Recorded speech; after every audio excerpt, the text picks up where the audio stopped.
Boa tarde, você que nos acompanha aqui na 90.5. Chegou quinta-feira, 4 da tarde, você já sabe. É hora de colocar a política em dia.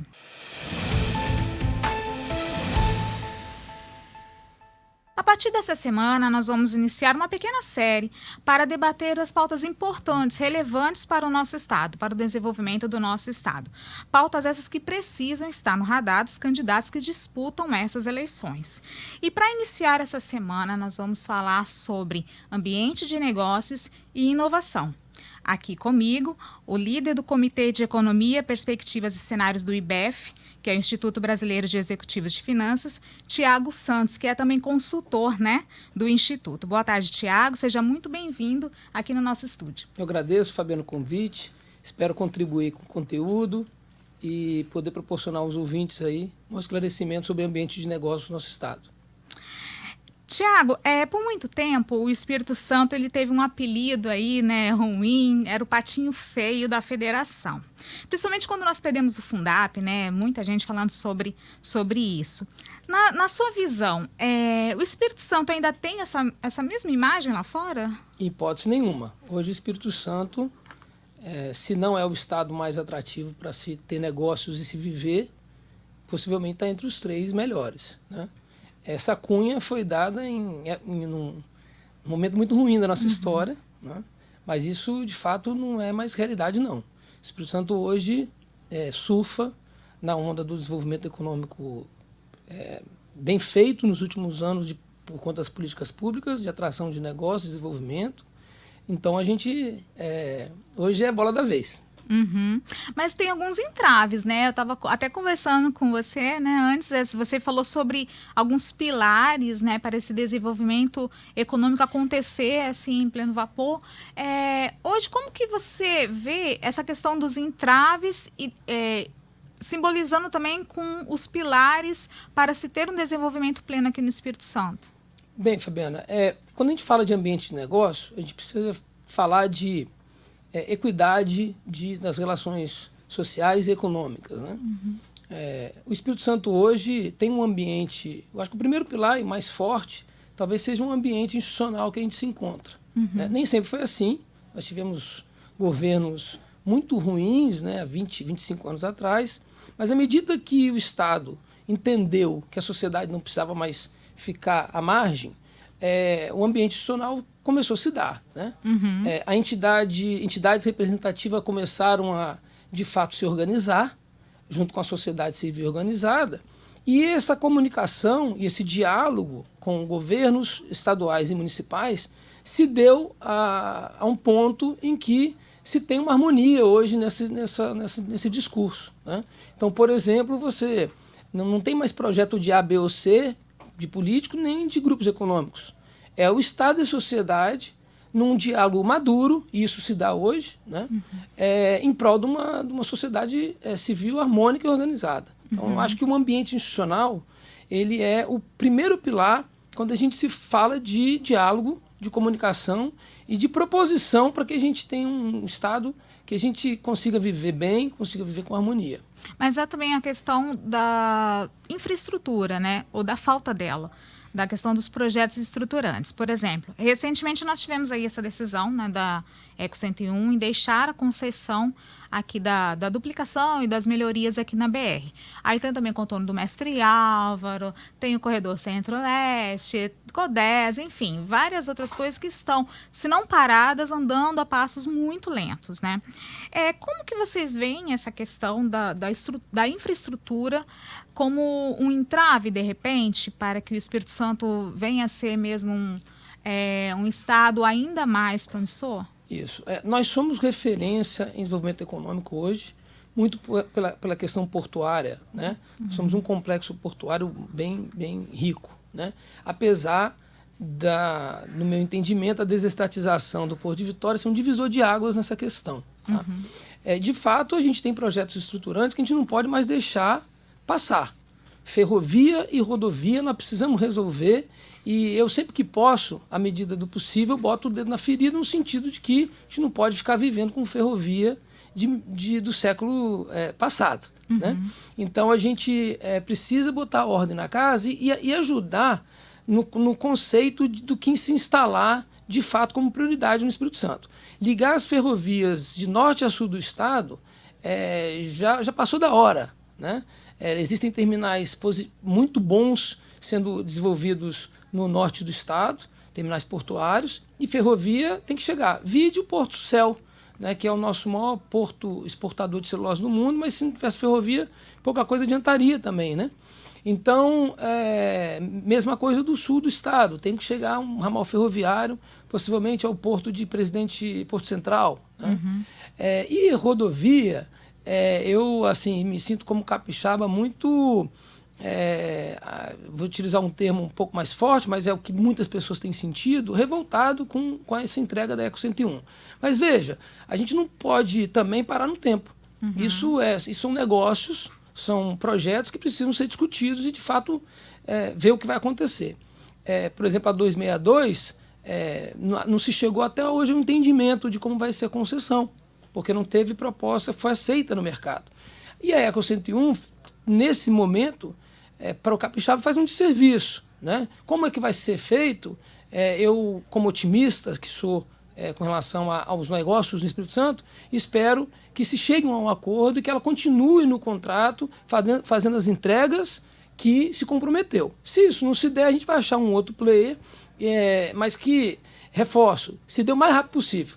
Porque uma rodovia 101 que corre norte e sul do país e ainda a gente trafegar com uma única, isso é uma vergonha. Você chega no interior de São Paulo, você tem as principais vias de São Paulo do interior de 3, 4 vias. Né? Então, assim, a gente não pode ficar atrás porque tem acidentes, mortes, tem uma quantidade de carga muito grande passando, né? Ou seja, é mercado, é negócio, são vidas, né? Então a gente precisa se organizar quanto a isso. O senhor citou a BR-101, a 262, a questão dos potes.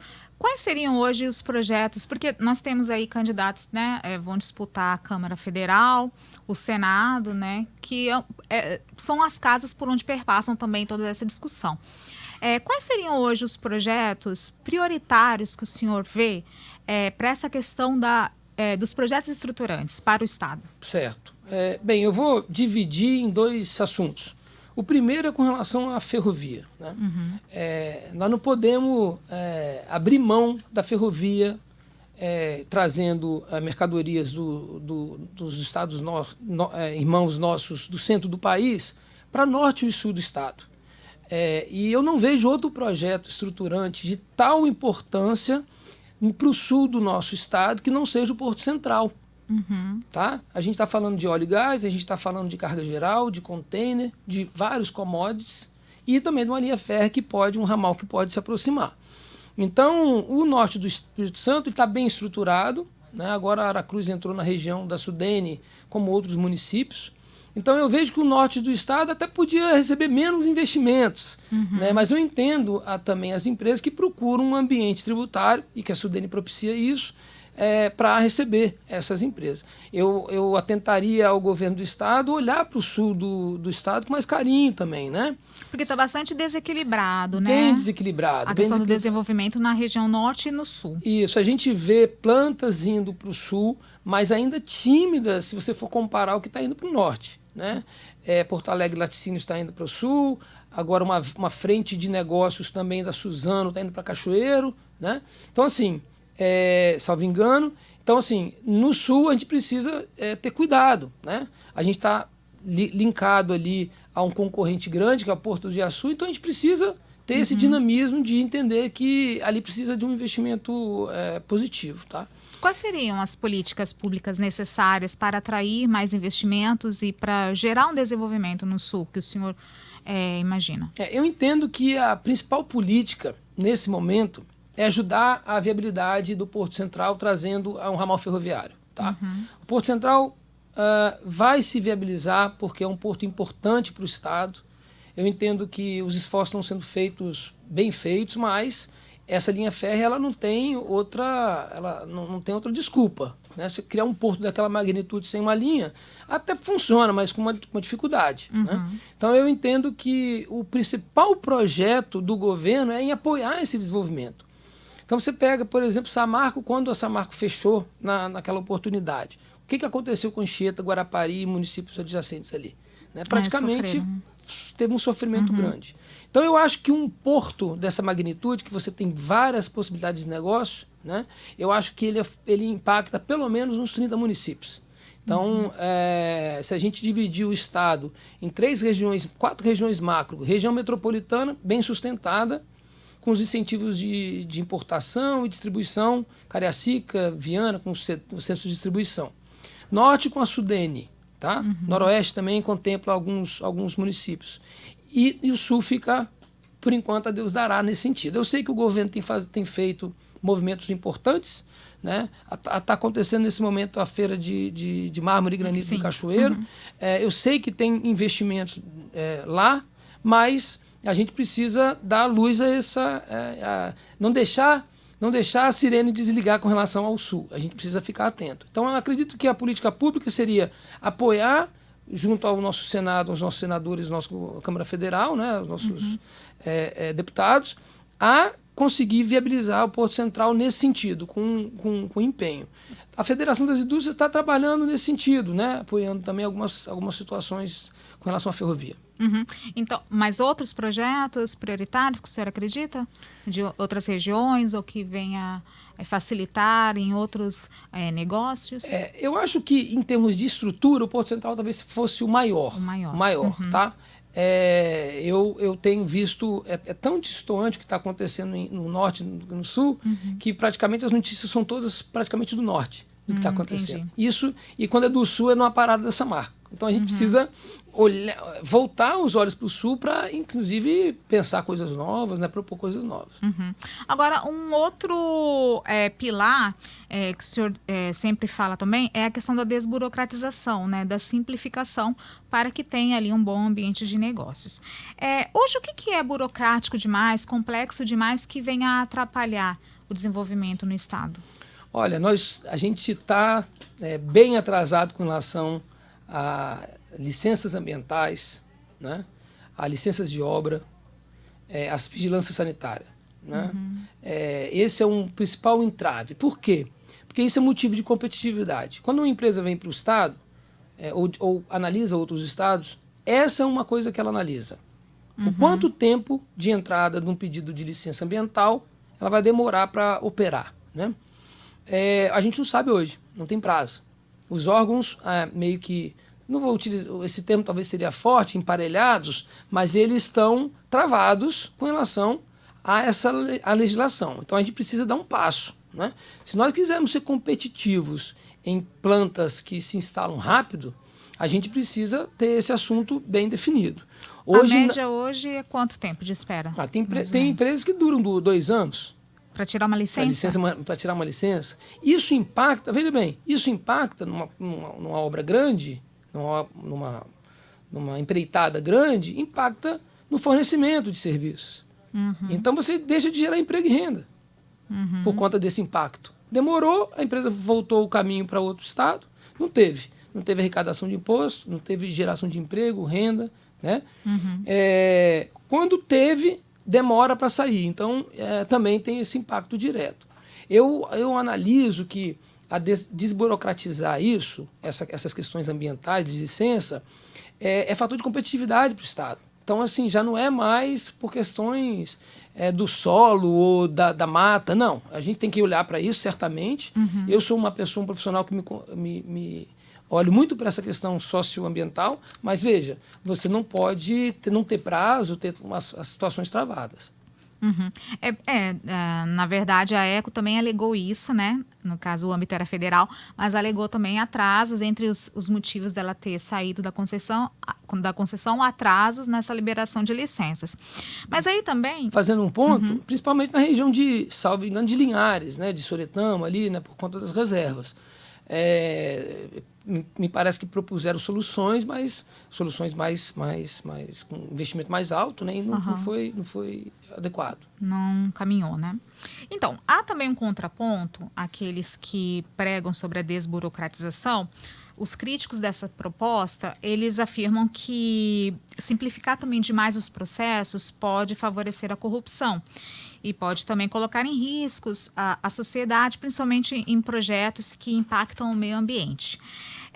Como que a gente pode ter um equilíbrio de trazer essa simplificação, né, no menor tempo possível aí de liberação, mas sem colocar em risco também, por exemplo, um impacto ambiental, a sociedade, e não abrir também portas para a corrupção? Como que o senhor vê? Eu vejo que essa é uma demanda importante que a sociedade civil organizada tem que estar olhando, certamente.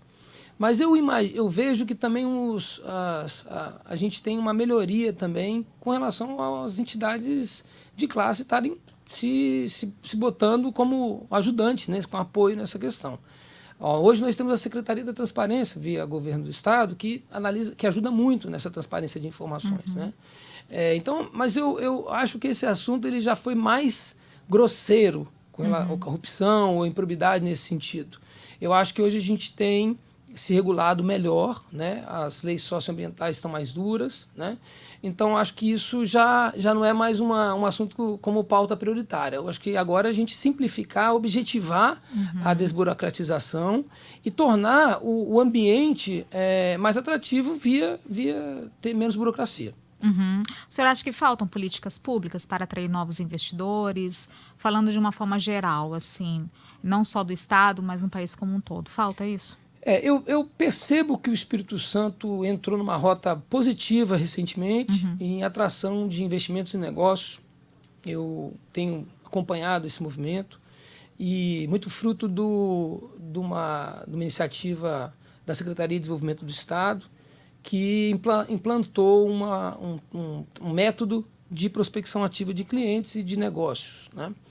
Esse é um pilar para o nosso ambiente econômico e ambiente social ele continuar vivo. Né? Por quê? Porque se você não vai atrás de cliente, o cliente não sabe que você existe. E nós temos estados competidores muito competentes. Minas Gerais, São Paulo e Santa Catarina, por exemplo, têm agências de desenvolvimento só focado em atrair negócio. Né? Então, eu acho que isso tem que virar política pública. Atração de investimento tem que virar política pública. Nós temos que ter um escritório em São Paulo, né, participar de feiras internacionais. O Estado, como Estado, e também o Banco de Desenvolvimento, né, já faz isso através dessa atual gestão. Até parabenizar o time que eu sempre acompanho, que está nas principais rodadas de negócio em outros estados. Mas isso tem que virar política pública, não pode ser de um governo ou outro. Né? Então, vejo que nessa questão, o Estado tem que ser igual a uma empresa. Eu tenho que ir atrás do meu cliente, eu tenho que mostrar que eu tenho um diferencial, eu tenho que mostrar que eu estou vivo, eu tenho que mostrar que aqui se vive bem, aqui se paga, tem uma redução do imposto bom para o ICMS. Então tem que mostrar esses diferenciais. Então não pode ser uma hora ou outra. E tem um motivo para que não seja assim. Porque se um dia parar de fazer, em breve vai ter um hiato de empresas vindo, porque você parou de fazer. Então isso tem que se dar de forma recorrente. Talvez seja um dos principais pilares que a gente tem que se atentar enquanto capixaba. A gente também foi cunhado como se vender mal. Né? A gente tem que parar com isso. Recentemente, por iniciativa da Apex, nós fizemos, né, o Estado apoiou um evento em São Paulo chamado BAE Espírito Santo, em que a gente foi lá se vender né, para grandes investidores, grandes players, né, grandes empresas. E esse movimento ele tem que acontecer com recorrência. Já gerou alguns frutos? Certamente. Né? Por quê? Porque se não vai, é que não gera. Então, quando você apresenta um cartão, apresenta um escopo que o Estado está na Sudene, né? Mostrando para as empresas que estão num evento como esse que outras marcas já estão, por exemplo, Whirlpool, Arezzo, Britânia, VEG, né? São grandes marcas mundiais. Então, a partir do momento que você faz esse trabalho, certamente, né? A gente não vai entrar muito na política comercial aqui, como funciona, mas certamente você vai ter um funil de venda, um funil de prospecção maior do que se não fizer nada. Então, eu acho que isso tem que virar DNA de como política pública do Estado. Hoje, como que você enxerga, se a gente fosse falar sobre o potencial do Espírito Santo? Alguns falam que o potencial do Espírito Santo é ser um grande celeiro tecnológico, de repente, né? Algo assim, olhando para o futuro. Como que o senhor vê o Espírito Santo? Eu vejo o Espírito Santo nos próximos 20 anos tendo que seguir um plano bem feito sobre o que nós precisamos ser para ser reconhecidos enquanto ambiente de negócio e ambiente de se viver. Tá? Hoje você tem um êxodo grande de empresários de São Paulo e de outros estados, vindo para o Espírito Santo, principalmente Rio de Janeiro, por conta da situação atual, né, de calamidade que o Rio se encontra, por conta da qualidade de vida. Então, se essa é uma premissa que encanta as pessoas que estão nos centros mais confusos, né, nós precisamos saber que a gente pode se diferenciar por meio disso. Agora, nós precisamos estar à frente de alguns assuntos, alguns debates. Todos esses que a gente falou são importantes para que esses 20 anos aconteçam. Né? Quando você tira projetos estruturantes do assunto e não tem um projeto estruturante como rodovia, você certamente vai ter um calcanhar de Aquiles ali para trazer novos negócios. Então, eu vejo que a gente está também bem vamos dizer, bem pontuado com relação a desenvolvimento tecnológico. Agora nós temos um fundo soberano de sucesso, né, dado os últimos acontecimentos da empresa que vai gerenciar o fundo e das empresas que já foram pré-selecionadas. A gente tem um ambiente de tecnológico em desenvolvimento grande, fruto também dessa iniciativa do Base 27, mas de outras empresas também, como PicPay, que é de origem capixaba, entre outras também.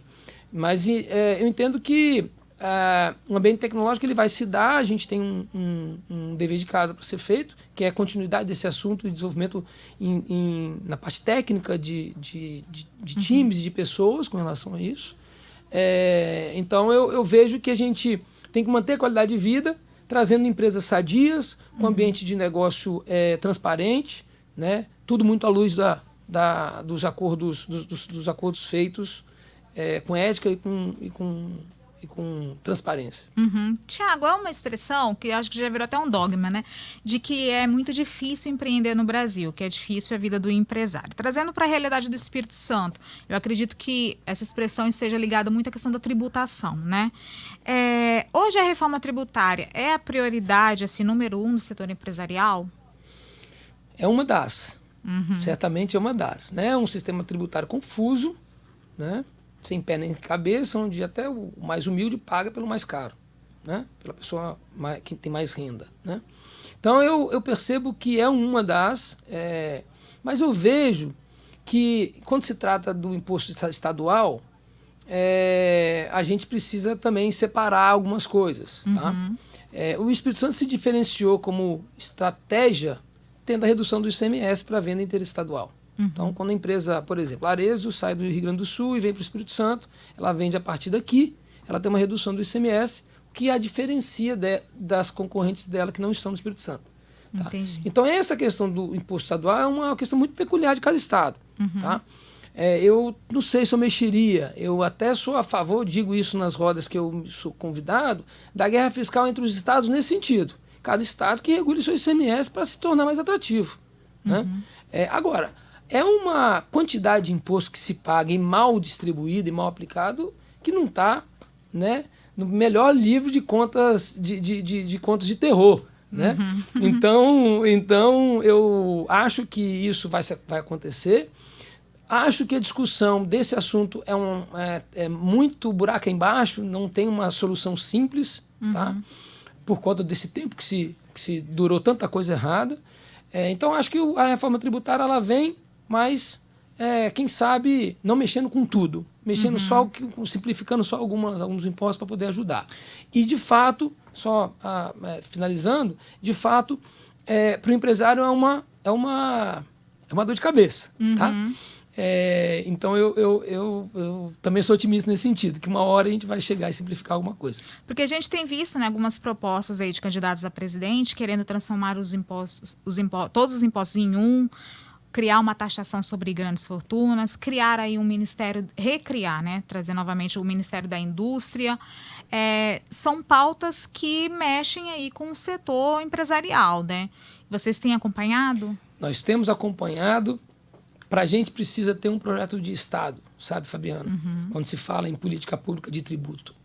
Então, nós não temos. Não temos. É cada um puxando para um lado. Agora, com esse polo maluco que a gente está vivendo, de discussão política, a gente não sabe para onde vai, né? Enquanto federação, né? Enquanto união. Então, eu entendo que quem for mais estadista nesse sentido vai honrar um cargo de presidente e ajudar a sociedade a ter melhores retornos com relação à tributação. Tiago, uma pergunta um pouco mais política. Instabilidade política afugenta investidores? Totalmente, totalmente. A gente não tem boas experiências com relação a esse assunto, não, né?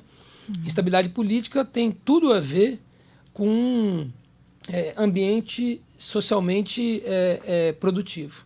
Então, eu entendo que a gente precisa repensar sobre como que a gente está votando, quais os projetos que a gente está olhando, né?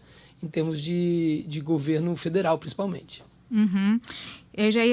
Na nossa última pergunta, eu ia te perguntar um pouquinho sobre isso. Como que você está vendo aí a proximidade das eleições? A gente viu aí que algumas empresas e empresários estão envolvidos diretamente nessas questões políticas. Vocês têm algum temor sobre as eleições ou acredita que não? Tem muita bravata, mas o Brasil Eu tenho uma opinião muito direta sobre esse assunto. Acho que o empresário tem que se envolver no máximo com política pública. Não com política de Estado. Política pública, política que dá resultado para ele e para quem ele emprega e para a sociedade civil organizada.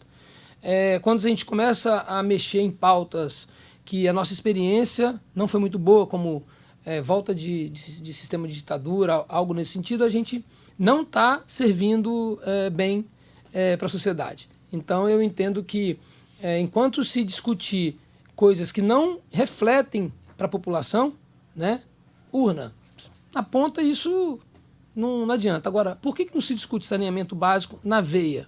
Então, nesse sentido, eu acho que a gente está faltando, a nível federal, um estadista para poder rememorar o quão importante isso é para a sociedade. Bom, nós conversamos com o Tiago Santos, consultor do IBEF. Ele falou aí sobre ambiente de negócios. Quero te agradecer bastante, Tiago, pela sua vinda aqui no estúdio. Eu que agradeço, estou sempre à disposição, no que eu puder contribuir para os seus ouvintes. Eu acho que o mais importante é isso, conteúdo qualificado acima de tudo.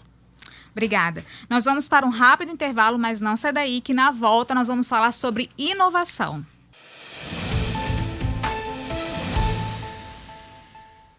Voltamos com De Olho no Poder, o seu programa para colocar a política em dia. Bom, no primeiro bloco nós falamos sobre ambiente de negócios, os entraves aqui no Espírito Santo, as soluções também. E agora, no segundo bloco, nós vamos falar sobre inovação. Aqui com a gente, para bater esse papo, está o diretor técnico do Sebrae, Luiz Toniato. Toniato, seja muito bem-vindo aqui no estúdio. Muito obrigada por ter aceitado o nosso convite. Eu que agradeço e é uma boa oportunidade para a gente poder falar de um tema que é tão importante para a sociedade capixaba, né? Verdade. Toniato, quando a gente fala em inovação, a que tipo de modelo de negócio, que tipo de projeto, que tipo de ambiente a gente está se referindo? Bom, o tema inovação é um tema muito complexo e muito amplo, né? Ele envolve, assim, se a gente for fazer um resumo mesmo, ele envolve, quando você trata de inovação, assim, alguém, alguma empresa, enfim, que está disposto a resolver um problema. Ele identifica um problema e acha que tem uma solução. Se a solução já existe, ele está melhorando a solução, nós falamos que a inovação é inovação incremental. Se não existe nenhuma solução, ele identificou um problema, identificou uma forma inovadora, nova, né, que ninguém nunca fez de resolver aquele problema, a gente chama isso de uma inovação disruptiva. Então, usualmente são essas duas formas que você tem, né? Você vem fazendo uma coisa e você melhora essa forma de fazer, é uma inovação incremental, você fez um incremento naquilo, né? Ou quando não, você faz uma inovação disruptiva.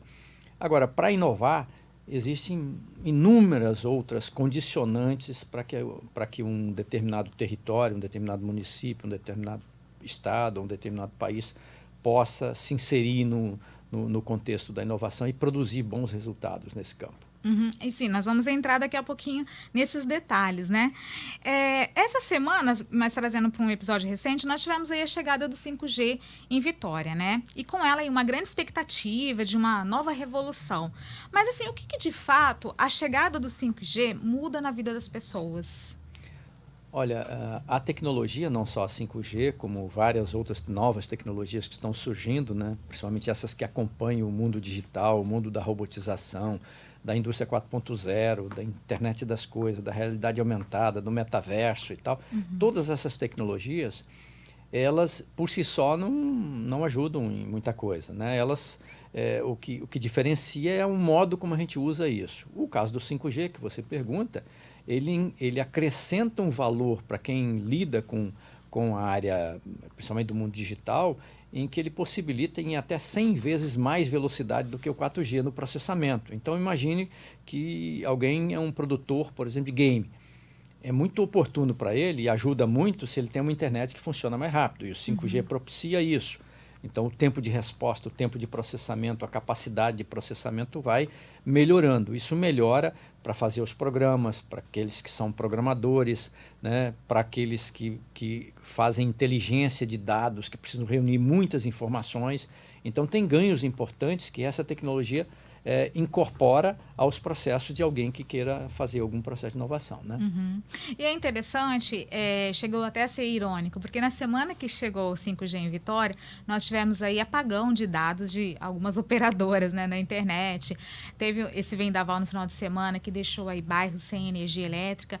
Tem muito a melhorar ainda, né, com relação a disponibilizar essa tecnologia, né? Tem, com certeza, né? Nós temos ainda várias áreas.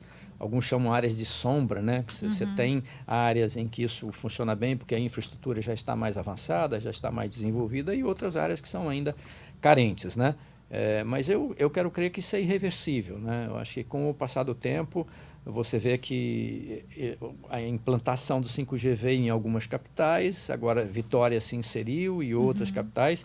Eu quero crer que isso rapidamente vai se espalhar, não só no Brasil, no mundo inteiro, né? Em vários lugares isso já existe, né?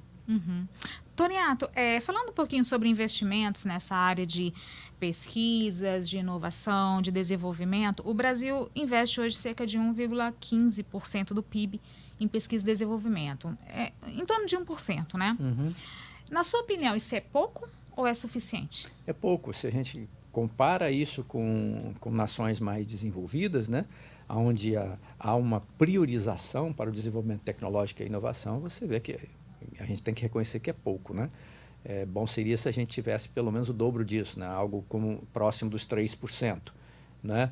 Mas aí a gente tem que chamar a atenção de que o Estado do Espírito Santo é um diferencial nesse campo. Alguns estados, né, como o Espírito Santo, Santa Catarina, Paraná, um pouco São Paulo também, enfim, alguns estados estão olhando isso com mais atenção e estão dedicando um pouco mais de esforço na direção de alocar mais recursos para promover os processos de inovação, né, que são muito complexos e envolvem diversas áreas. É até uma bandeira que vocês defendem, né? A gente estava conversando, tem alguns estados que já têm isso fixo, né? Destinando X% das suas receitas para pesquisas, inovação. É uma bandeira também para ser aplicada aqui no Espírito Santo? É uma defesa que já é feita no âmbito de um movimento, de uma mobilização que nós temos no Espírito Santo, assim, bastante bem estruturada, que surgiu aí nos anos de 2017 para 2018, que é a MCI, a Mobilização Capixaba pela Inovação. A gente tem lá bem colocado metas específicas, né, para contribuir com o fortalecimento do ecossistema de inovação, e uma das defesas que são feitas, dentre todas que são feitas lá, é que a gente possa ter em breve, né, o mais rápido possível, um fundo constitucional amparado na Constituição do Estado do Espírito Santo, que dedique pelo menos 1% do orçamento do Estado voltado exclusivamente para a área de inovação e desenvolvimento tecnológico. E vocês já tentaram isso de forma de projeto, proposta com parlamentares, com o governo? Já não, o próprio governo tem essa sensibilidade, né? Esse assunto tem sido debatido e tem, eu imagino hoje que a gente tenha a nível político, a nível institucional, propício. tem um ambiente e tem uma adesão para que isso rapidamente alcance aqui o arcabouço legislativo nosso, para que a gente possa ter isso no Estado do Espírito Santo também.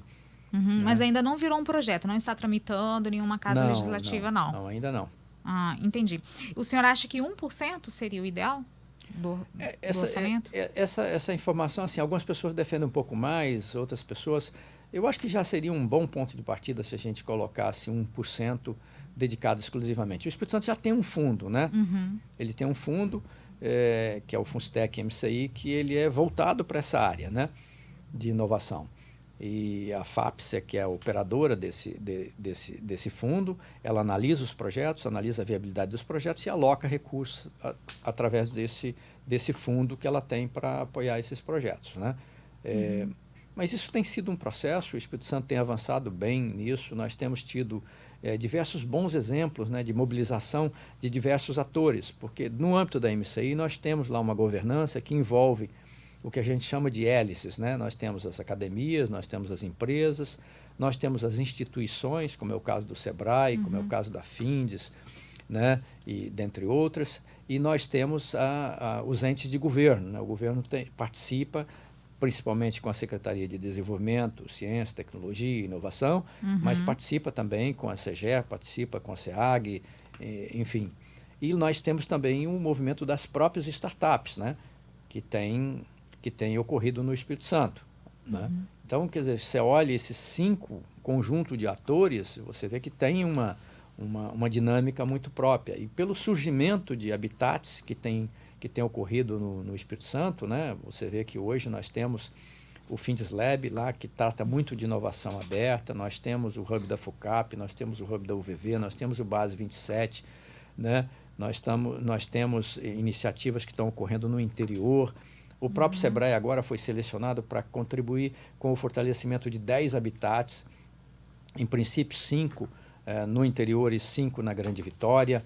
Fomos selecionados pela FAPES para poder desenvolver esse projeto e levar esse apoio aos habitats, que é o local onde as startups são alocadas, são incubadas, né, para desenvolver os seus projetos. Então é importante que a gente tenha bons habitats e que esses habitats possam abrigar essas startups.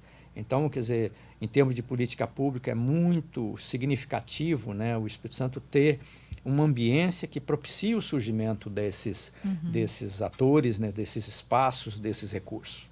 Alguma desses habitats vai para o sul do estado, que nós estávamos falando aqui no primeiro bloco, né, sobre a discrepância do desenvolvimento no norte e no sul, né, que falta ainda mais incentivos, mais desenvolvimento ao sul do estado. Esse processo ele se dá por editais, né? Então a gente tem que fazer chamadas públicas com editais públicos e aguardar as inscrições. Mas a gente já tem expectativa de que Venda Nova e a região de Cachoeiro têm interesses, né? Nós temos áreas de desenvolvimento empresarial muito importantes nas regiões, né? No caso de Venda Nova, nós temos muito essa questão do agroturismo, do turismo, dessa questão do café, né? Do turismo de experiência e tal. Quando você olha para Cachoeiro, Itapemirim, região, você tem um polo dos mais importantes do Brasil para o setor de mármore e granito, né? De rochas ornamentais. Sim. Quando você olha para Linhares, você enxerga um polo moveleiro de alta potência, né? Está entre o quinto e o sexto colocado no Brasil como polo moveleiro. Quando você olha para Colatina, você vê uma oportunidade muito grande num polo de confecções, que tem boas indústrias de confecções, então é uma vertical que a gente precisa olhar com atenção para ela. Quando você olha para Aracruz, você tem toda uma área industrial, né, principalmente ligada ao setor metal mecânico, muito forte. Então, tem potencialidades muito bem estabelecidas e fáceis de serem enxergadas, distribuídas no território capixaba, sabe? Então, eu acho que não vai faltar oportunidade para a gente aplicar reforço, recurso, apoio em vários municípios do estado. Agora, Toniato, nós falamos um pouquinho sobre investimentos financeiros, né, aporte de recursos, mas há outros tipos de investimento, né? As pessoas que defendem que, por exemplo, o incentivo à inovação comece, por exemplo, na escola, no ensino fundamental. Como que o senhor vê? O senhor acha que deve começar lá com a criança, pequenininha, incentivar o empreendedorismo, a inovação, a criatividade? Como que o senhor vê? Nós, no SEBRAE, temos um programa que já existe no SEBRAE há algum tempo, e ele está passando por um processo de atualização, né? E ele é chamado Educação Empreendedora. Porque a educação nesse campo precisa ser entendida com duas vertentes, né? Uma é a competência técnica, né? É você formar pessoas que dominem o seu ofício, né? Essa é uma técnica que os alemães atuam muito fortemente, e por isso tecnicamente são muito competentes, né?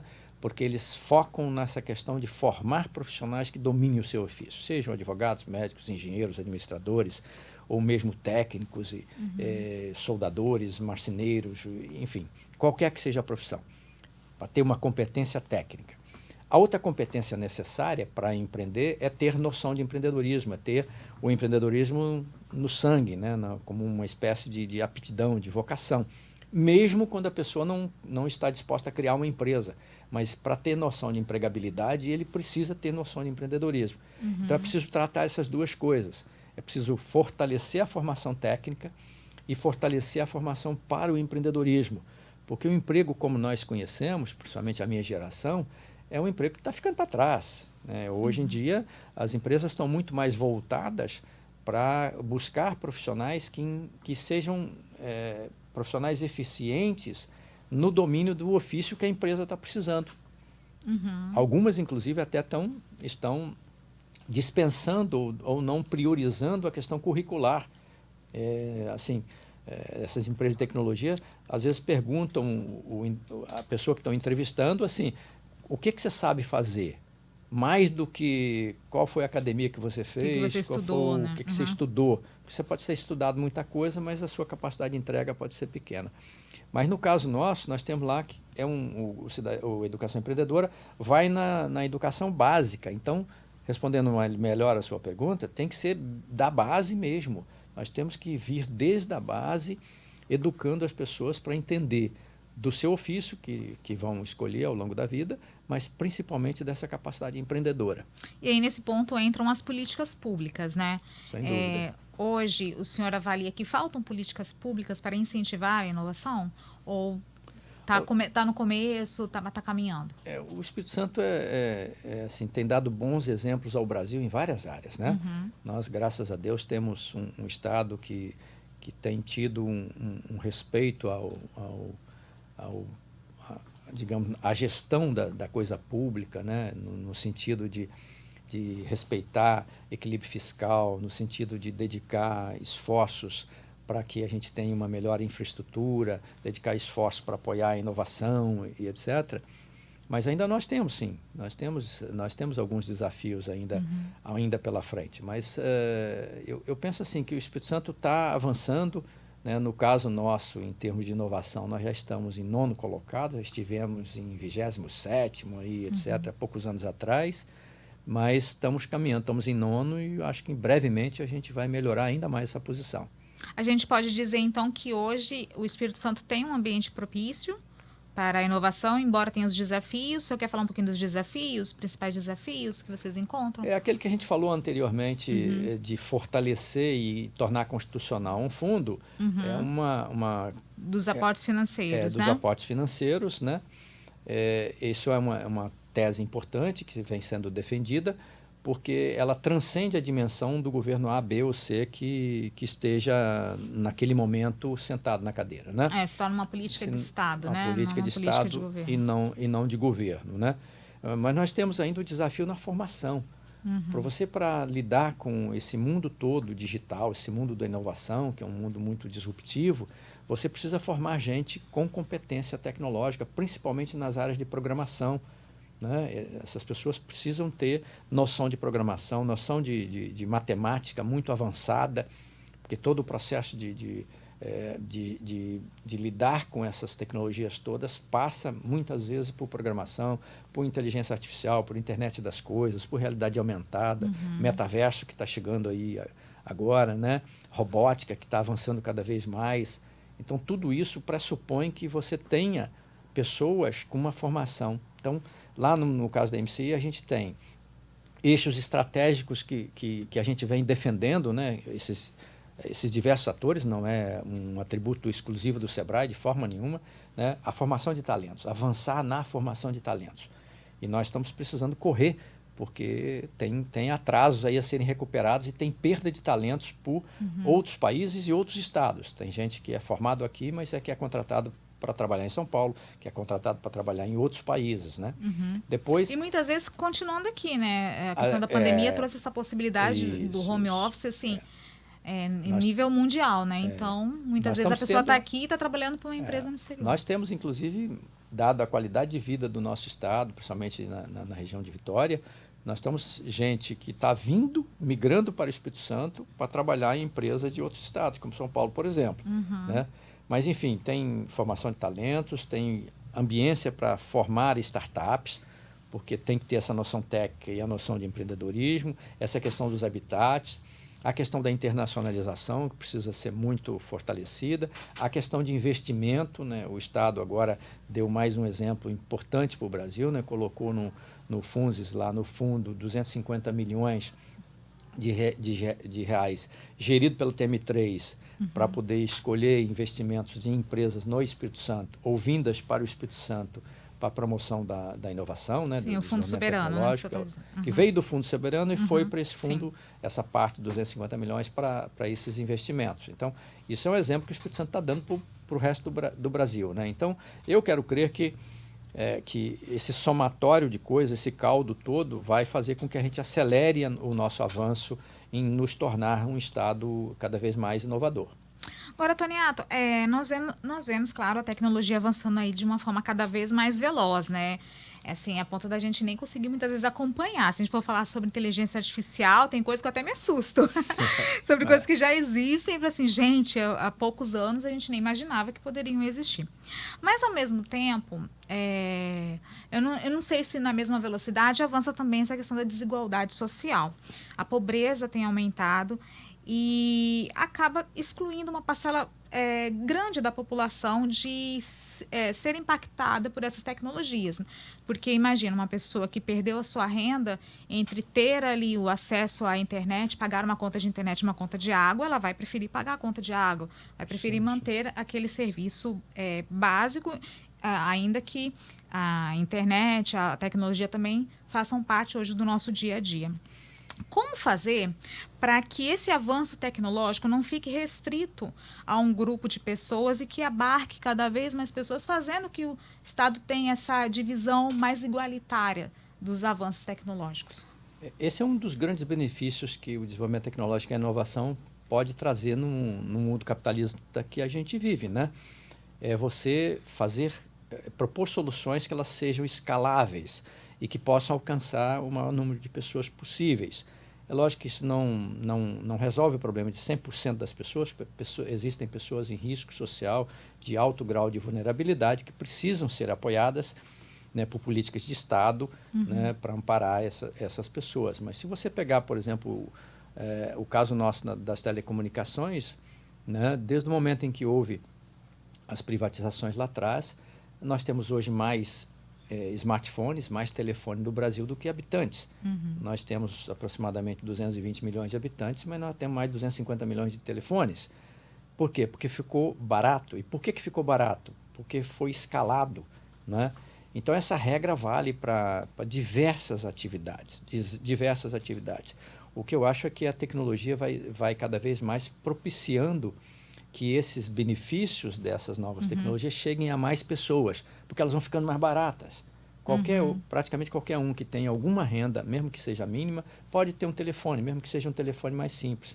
E tem uma coisa que é pouco dita, mas que é fundamental. A sociedade, para funcionar, ela precisa de diversos tipos de perfis de pessoas.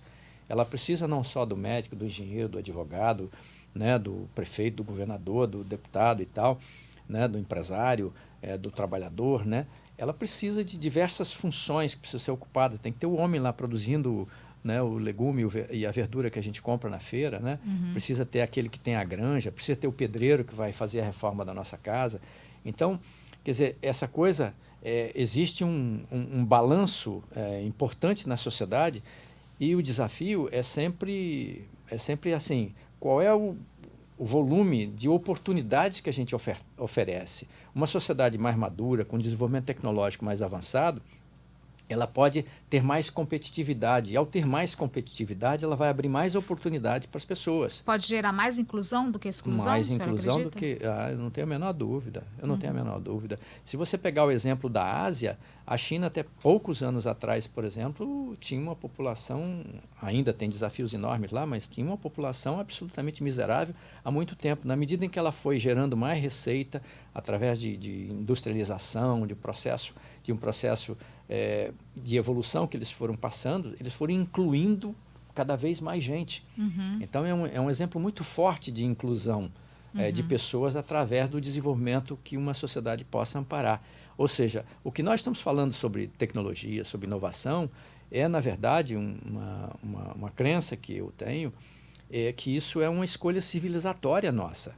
Nós não podemos abdicar da responsabilidade nossa enquanto lideranças, estejamos nós em que posição estejamos, né, de negar aos nossos filhos e netos esse arcabouço, essa ambiência, para que eles possam trafegar nesse mundo com a maior habilidade possível e ter as suas oportunidades. Toneta, a gente está chegando ao final. Tem uma máxima que diz que brasileiro é criativo. O senhor concorda? Eu concordo. Assim, de forma simbólica, eu concordo, mas... Ele consegue criar até em meio à crise, o senhor acha? Consegue. Durante a pandemia, nós tivemos bons exemplos, né? Bons exemplos disso. E nós temos também um equipamento, assim, que o Sebrae é o realizador, junto com todos os parceiros que estão na MCI, com os atores do governo, com as empresas, com as academias, com as startups, que é o ESX, que vai acontecer a partir do dia 10 de novembro, 10, 11, 12, 13 de novembro. Eu aproveito aqui para estender o convite aqui a todos que estão nos assistindo, nos acompanhando, né? E é o que a gente chama de o ponto de encontro do ecossistema de inovação capixaba. E por que ele surgiu? Ele surgiu no debate dentro da mobilização capixaba pela inovação, no sentido de que existem belíssimas iniciativas com os atores, né? A UF está fazendo coisas maravilhosas, a UVV está fazendo, a FAESA está fazendo, as empresas estão fazendo nos seus laboratórios, nos seus centros de pesquisa, né? A Federação das Indústrias, o Sebrae, né? E precisa mostrar isso para a sociedade. Nós precisamos demonstrar até para que a sociedade forme um entendimento e uma perspectiva de para onde estão indo as coisas, né? Para que, inclusive, possam os pais e mães e tal, possam passar para os seus filhos, ou possam levar os seus filhos a entender isso. Então, o SX é onde esses atores vão lá e demonstram o que estão fazendo, né? Para a sociedade uma vez por ano, se encontram, confraternizam, fazem conexões, mas principalmente fazem negócios e geram oportunidades para muita gente através do desenvolvimento das startups do Espírito Santo. Toniato, muito obrigada pela sua presença aqui com a gente. Eu que agradeço. Muito obrigada a você pela sua audiência e mais um De Olho no Poder. Você sabe, toda quinta-feira nós temos um encontro marcado aqui para colocar a política em dia. Esse programa, como todos os outros anteriores, estão disponíveis na nossa plataforma do YouTube e no Folha Vitória. Até a próxima!